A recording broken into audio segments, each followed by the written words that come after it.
내 아들은 살았잖아. 단한 미소 뒤에 친구 아들을 죽게 한 연쇄 사기꾼의 얼굴이 있었다. 아들을 지키기 위한 복수극을 펼친 어머니. 마침내 악마를 잡았다고 안도한 순간 복수의 동지였던 친구가 내 돈이라며 탐욕을 드러낸다. 악녀의 가면보다 더 무서운 친구의 배신. 저는 평생을 바닷바람 맞으며 억척스럽게 살아온 60대 부산 아짐의 정숙이라고 합니다. 남편 일찍 보내고 홀로 키운 제 아들 민주는 제게 세상 그 무엇보다 소중한 존재예요. 속 한 번 안 썩이고 묵묵히 저를 돕고 자라준 그 아이가 30이 넘어 결혼을 한다고 했을 때 저는 마치 제 평생의 숙제를 끝낸 기분이었죠. 민준이가 데려온 예비 며느리 수민이는 첫인상부터 저를 사로잡았습니다. 세련된 옷차림에 단아한 미소 게다가 깍듯한 예의까지. 제가 전통시장에서 잔뼈가 굵은 사람이라 예의범절을 중요하게 여기는데 수민이는 저를 보자마자 깊이 허리를 숙이며 맑고 공손한 목소리로 인사했죠. 어머님 처음 뵙습니다. 민준 씨에게 어머님 말씀을 얼마나 많이 들었는지 몰라요. 귀한 걸음 해주신다고 해서 정말 감사드립니다. 손에 들린 고급 백화점 포장 상자와 저를 향한 눈빛에는 어떠한 가식도 느껴지지 않았습니다. 저는 속으로 우리 아들이 드디어 제대로 된 짝을 만났구나 하고 안도의 한숨을 쉬었어요. 수민이는 민준이에게 늘 다정했고 민준이도 그 아이 곁에서는 평소의 무뚝뚝함을 벗고 해맑게 웃었죠. 둘이 함께 있는 모습은 그림처럼 완벽했어요. 저는 민준이의 평생 행복이 보장된 것만 같아 매일 밤 감사 기도를 올렸습니다. 결혼 준비가 한창이던 어느 날 서울로 올라간 뒤 소원했던 고향 친구들과의 동창회에 참석했습니다. 오랜만에 만난 친구들은 제 아들 민준이의 결혼 소식에 모두 자기 일처럼 기뻐해줬죠. 아이고 정숙이 내가 고생 많았는데 이제 팔자 펴겠네. 며느리 얼굴 좀 보자. 얼마나 예쁘길래 우리 민준이가 홀딱 빠졌노. 저는 자랑스러운 마음에 휴대전화 앨범을 열어 수민이의 사진을 보여줬습니다. 수민이는 늘 웃는 얼굴이라 사진 속에서도 화사한 미소를 짓고 있었죠. 친구들은 모두 인물이 훤하다. 우리 민준이랑 참 잘 어울린다며 칭찬을 아끼지 않았습니다. 그런데 제 바로 옆에 앉아있던 혜경이가 그 사진을 보는 순간 들고 있던 잔을 떨어뜨리며 뻣뻣하게 굳어버렸습니다. 인연이야. 인연이라고. 혜경의 목소리는 너무나도 날카롭고 절규에 차 있어 순간 식당 안의 모든 소리가 멎었습니다. 친구들은 놀라서 웅성거렸고 저는 이 상황을 이해할 수 없었죠. 혜경아, 이게 무슨 말이고? 놀래키지 말고. 혜경이는 제 휴대폰 화면을 낚아채듯 잡더니 온몸을 부들부들 떨며 믿을 수 없는 이야기를 쏟아냈습니다. 이 악마 같은 기집애가 인연이 내 아들 우리 태호를 죽게 만든 사기꾼이야. 결혼. 빙자해서 태호한테 돈 다 뜯어내고 빚까지 떠넘기고 도망갔어. 그 충격에 태호가 결국 혜경이는 더 이상 말을 잇지 못하고 흐느꼈습니다. 저는 머리가 핑 돌고 심장이 멈춘 것만 같았습니다. 너무나 단정하고 착해 보였던 제 예비 며느리 수민이의 정체가 결혼 사기 전과자였고 심지어 친구의 아들을 파멸로 몰고 간 장본인이었다니요. 다른 친구들은 혜경이가 충격에 헛소리를 한다고 생각하는 듯 했습니다. 하지만 혜경이는 눈물을 닦더니 낡은 지갑에서 사진 한 장을 꺼냈습니다. 바로 자신의 아들 태호와 수민이가 다정하게 팔짱을 끼고 찍은 웨딩 스튜디오 샘플 사진이었죠. 사진 속 수민이의 얼굴은 제 아들과 찍은 사진 속 모습과 99% 똑같았습니다. 머리 스타일과 화장법만 약간 달랐을 뿐 그 영악한 미소는 변함이 없었어요. 봤지? 이래도 내 말이 거짓말 같나? 저 악마는 결혼을 미끼로 남자들 인생 파탄내는 기생충이야. 혜경이의 절규에 저는 결국 자리에 주저앉고 말았습니다. 1년 전쯤 혜경이 아들 태호가 결혼을 앞두고 갑자기 세상을 등졌다는 소식을 들었었죠. 그때 혜경이는 폐인이 되어 있었고 경찰서를 들락거렸지만 증거 불충분으로 사건이 흐지부지 되었다는 이야기가 떠돌았습니다. 그 범인이 바로 제 아들의 예비 아내였다니. 이 무슨 청천벽력 같은 일인가요? 그럼 감옥은 안 간 거야? 어떻게 이런 짓을 하고도? 제가 떨리는 목소리로 묻자 혜경이는 이를 갈았습니다. 그녀는 교활함의 끝판왕이야. 흔적을 남기지 않아. 우리 태호가 너무 늦게 정신을 차려서 제대로 된 증거 하나 확보를 못했어. 그런데 이제 내 아들한테 똑같은 짓을 하려고 접근한 거야. 정수가.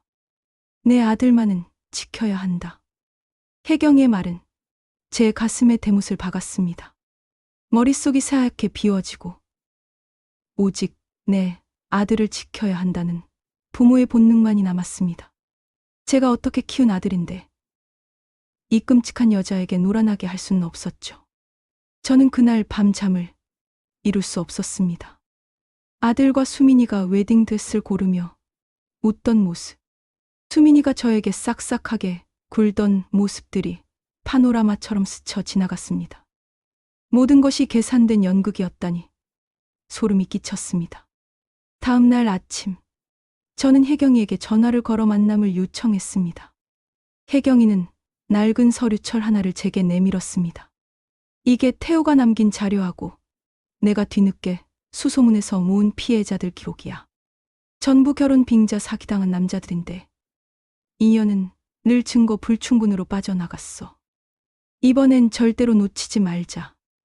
서류 속에는 수민이가 여러 남자를 상대로 쓴 수법과 빚을 떠넘기고 사라진 정황들이 빼곡히 적혀 있었습니다.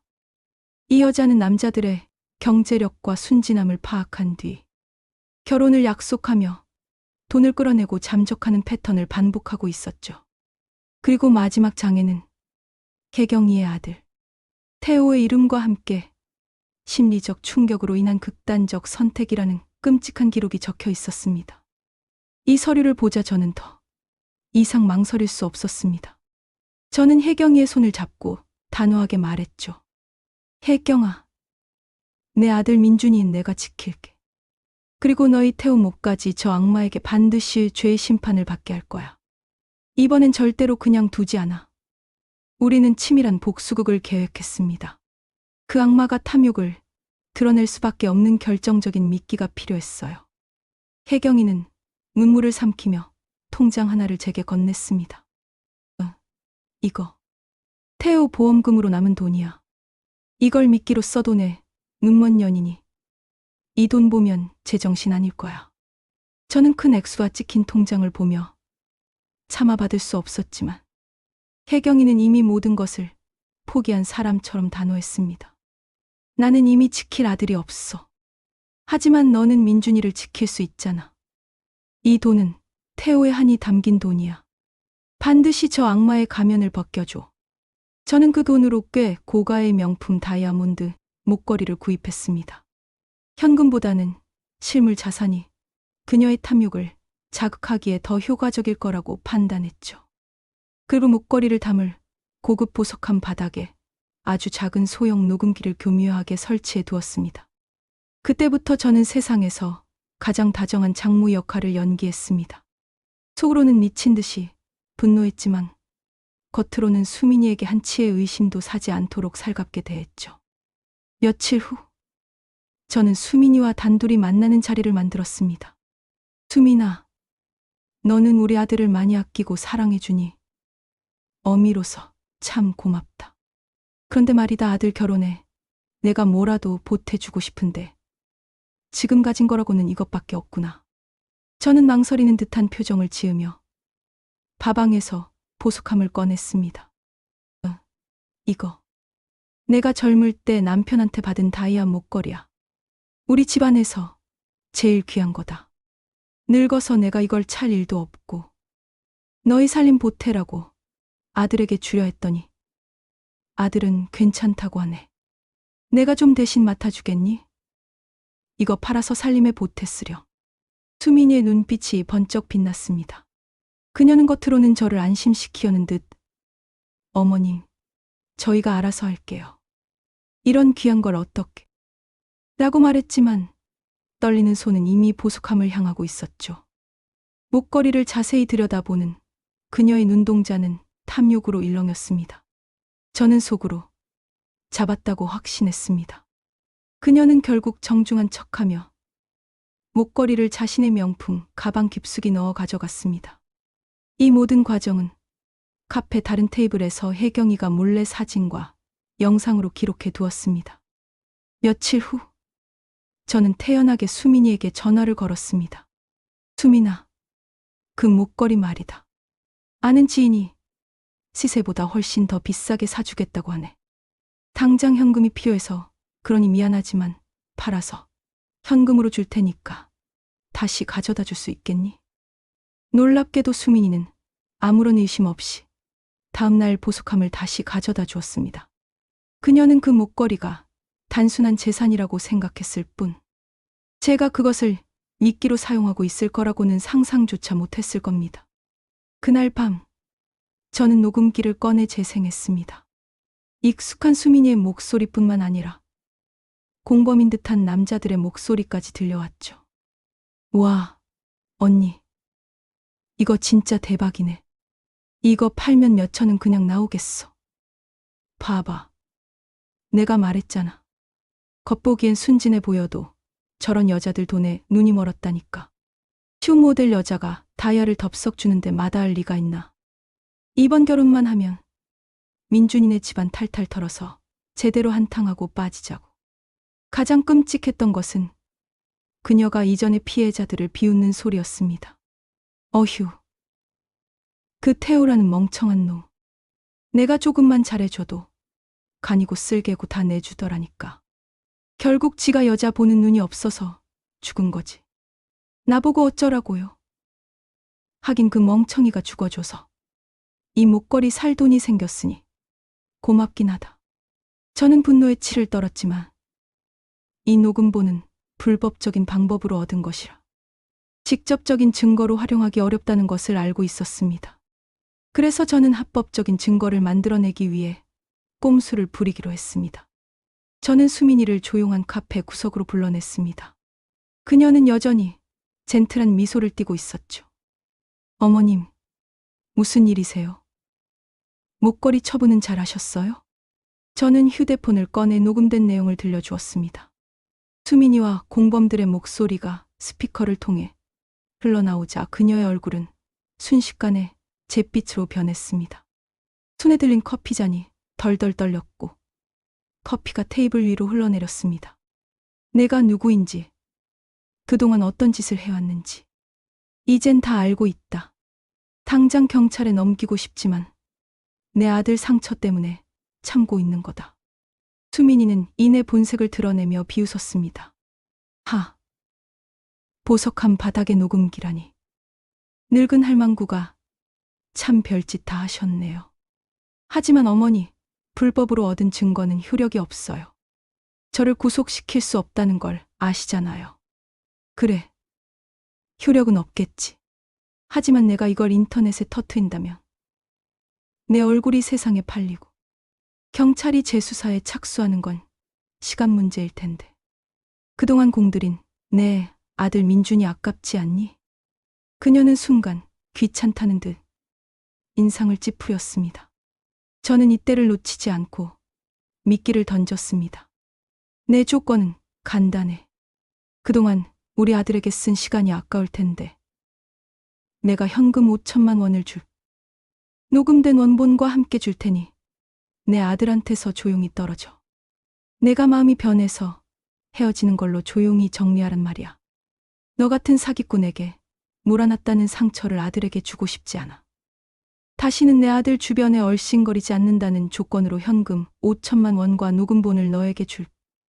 수민이는 저를 비웃으며 아들의 인생이 끔찍하다면서 사기꾼에게 돈까지 주고 정리시키려 한다니 대단하시네요. 좋아요. 그렇게 해주신다면 저야 아쉬울 게 없죠라고 대답했습니다. 그러면서도 저를 의심하며 제 주머니와 가방까지 검사하게 했습니다. 녹음하고 있지 않다는 것을 확인한 그녀는 안심하는 듯 했습니다.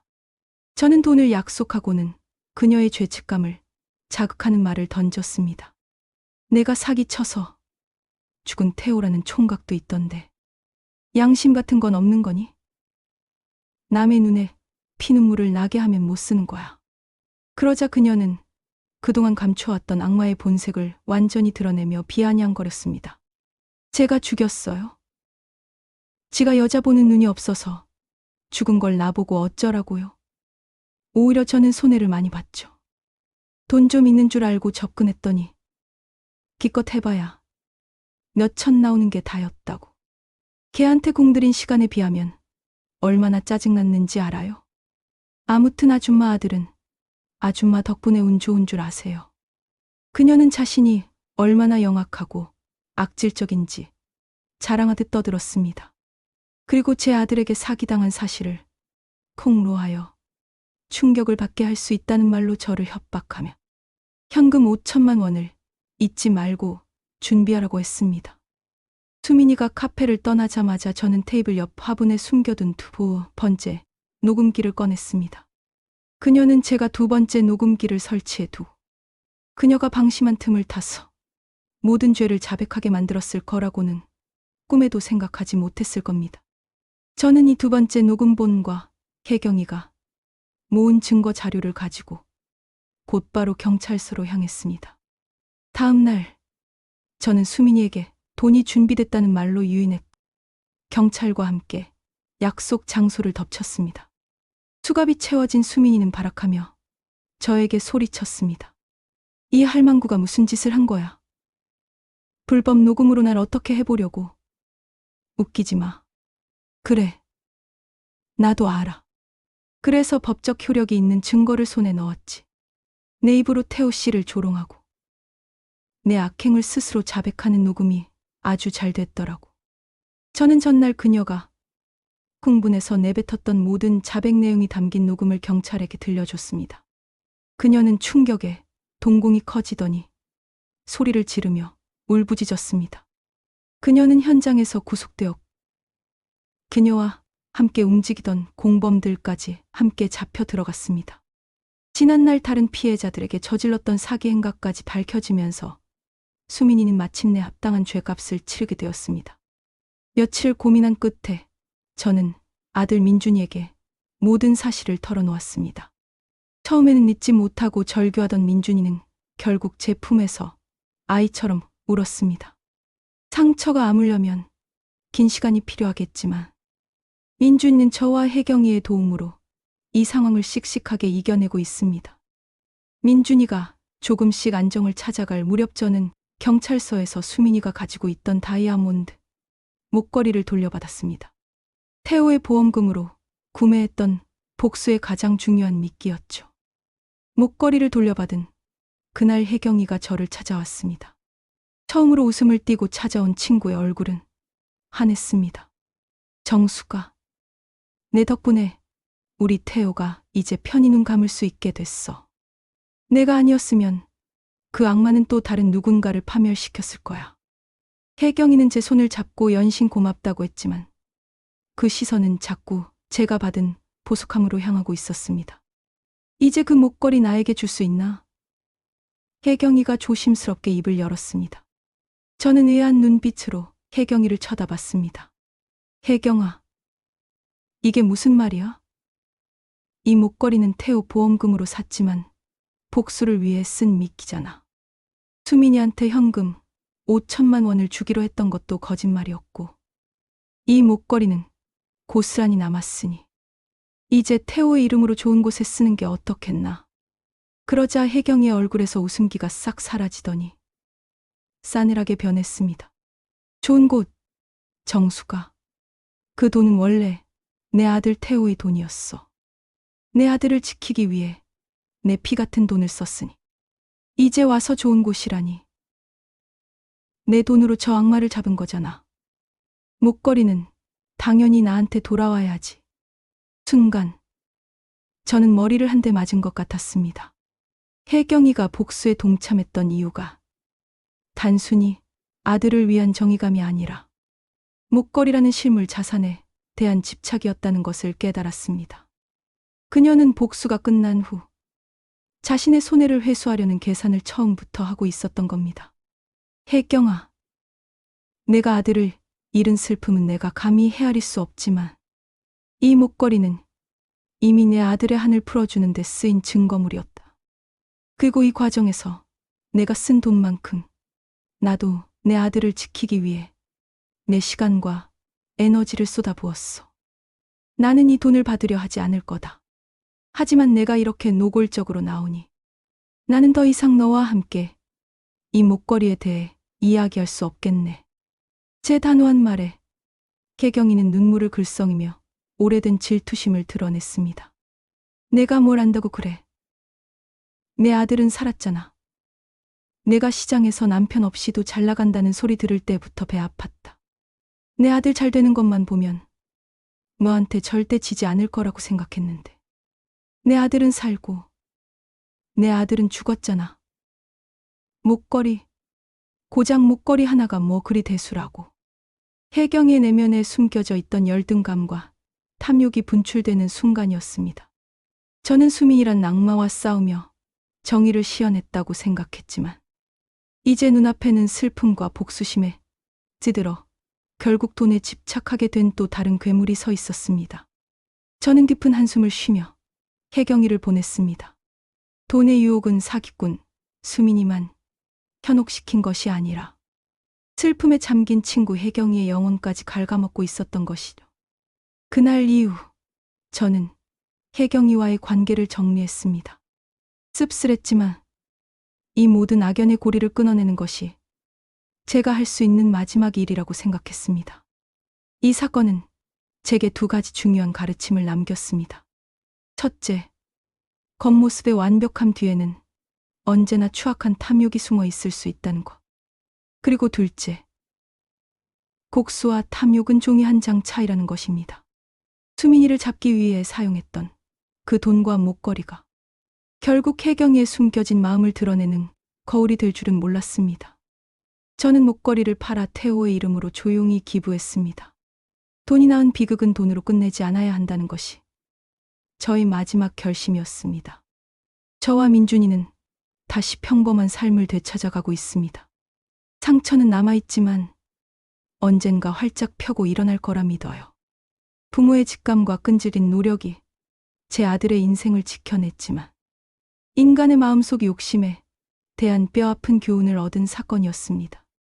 긴 사연 들어주셔서 감사합니다. 구독, 좋아요, 알림 설정은 영상 제작에 큰 힘이 됩니다.